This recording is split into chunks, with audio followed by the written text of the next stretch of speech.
On April 14th, more than 230 teenage girls went missing in Nigeria, kidnapped by suspected terrorists and potentially sold to be the wives of militants for $12 US. But despite a social media campaign and a fruitless protest by parents and relatives, that story has received significantly less coverage than... Investigating Flight 370, the Malaysian government now appears to be flying blind. Is Donald Sterling a racist? No. Ukrainian government forces have launched an anti-terror operation against pro-Russian rebels. The Nigerian girls were reportedly kidnapped at gunpoint from their boarding school by militants who posed as the Nigerian military. The government is blaming extremist militants from al-Qaeda-linked terrorist group Boko Haram. And according to The Guardian, since their abduction, the girls have been sold as wives to militants in the neighboring countries of Chad and Cameroon. Most of the people do sleep in the bush because of fear. And our daughters have been kidnapped.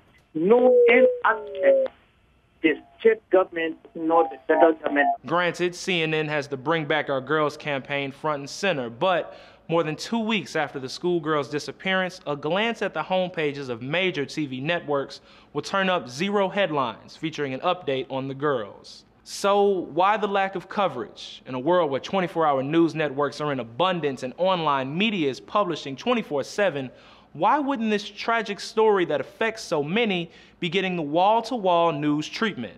A writer for Policy Mike argues it's because the world views Nigeria as a tumultuous place where this sort of thing is not uncommon. It's easy to become desensitized to stories coming out of a conflict-ridden region, but that doesn't mean these humans' lives are worth any less. Time points to the lack of relevance this story has on U.S. foreign policy. We have a tendency to over-report stories that affect our foreign policy, especially in India, China, and the Middle East, and under-report stories that have less geopolitical relevance. A lack of coverage of international affairs and a lack of interest from viewers, especially when it comes to Africa, also likely play a role.